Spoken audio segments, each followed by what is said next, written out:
pessoal, para simplificar o tempo de ambos, os doutores, 7 minutos seria suficiente, porque aí os dois combinam e aí os dois nenhum tem prejuízo.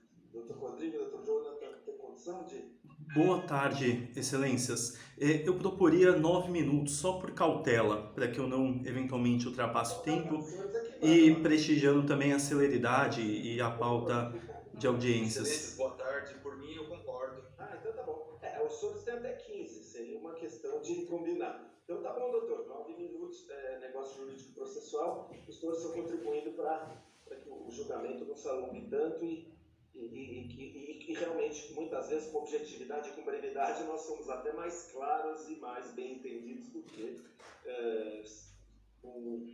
com falta de objetividade. Então, muito bem. Vamos ouvir o doutor Jonathan primeiro. Por favor, doutor, está com a palavra. Agradeço antecipadamente aos nobres advogados pela colaboração com a agilidade do julgamento. Doutor Jonathan, por favor. Boa tarde a todos e todos. Quero cumprimentar o eminente relator Alexandre Malfatti, os demais integrantes da Câmara Julgadora, colegas que nos acompanham, os colegas aqui do escritório que também me acompanham. Trata-se de recurso de apelação manejado em razão de sentença que julgou improcedentes embargos de execução.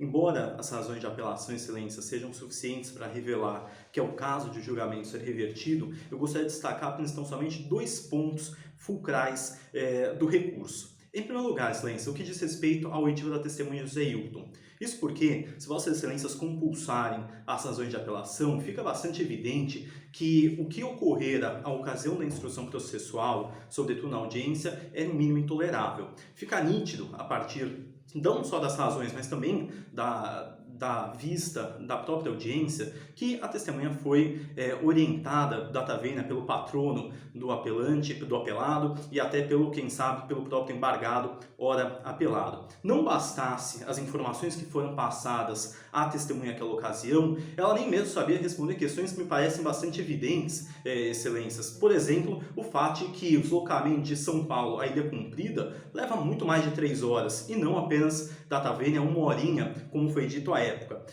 A testemunha mal sabia, excelência, informar o nome da imobiliária onde for assinado o instrumento. Não sabia dar nenhuma informação concernente àquele momento em que testemunhou a assinatura do contrato. Então, por si só, excelências, por esses motivos, fica evidente que a oitiva da testemunha é nula de pleno direito, bem como os argumentos que foram lançados na sentença com base naquele depoimento. Isso revela também a intenção do apelado de interferir no desfecho da demanda de forma, data máxima vênia, contrária à boa-fé. No mérito, excelências, o que eu gostaria de destacar é o seguinte: vejam, o contrato de confissão de dívida, ele indica um valor de R$300 mil. No entanto, o contrato original, celebrado entre apelante e apelado, indica um valor de R$25 mil, excelência. Vejam só, a confissão de dívida celebrada entre os litigantes é de 12 vezes o valor original do contrato. Excelências, é claríssima a hipótese de tentativa de enriquecimento sem causa por parte do apelado. Isso porque, se vossas excelências bem observarem, o valor constante ali na confissão de dívida, em tese, se relaciona com indenizações por danos morais e materiais. Excelências, data vênia, onde que R$275 mil, ou seja, a diferença entre a confissão e o contrato, se presta a indenizar danos materiais ou morais, como supostamente se vê na tal confissão de dívida. Apenas a título de exemplo, a jurisprudência deste egrégio Tribunal de Justiça fixa valores entre 100 mil e 150 mil de danos morais para a morte de pessoas sob a custódia do Estado em hospitais. Ou seja, a morte de uma mãe gera direito à indenização de 100 a 150 mil reais dos seus filhos. Como que num documento particular se pode fixar indenização no importe de 275 mil? E mais, ainda que se admita que esse valor de indenização se presta a reparar danos materiais, excelências, não há absolutamente nada nos autos que revele tal prejuízo. Isso porque nem mesmo a foto da suposta casa que foi construída pelo apelado consta dos autos. Então, fica evidente aqui que o apelante foi vítima, sim, de vício do consentimento, no caso presente, lesão. Isso primeiro Pelo seguinte motivo: por mais que se tenha vigente no direito civil brasileiro a autonomia da vontade, sabe-se que ela não é plena. Da parte geral do Código Civil, excelências, até as regras atinentes às sucessões, se vê limitações à autonomia da vontade. A reserva da legítima, por exemplo, é um exemplo cristalino.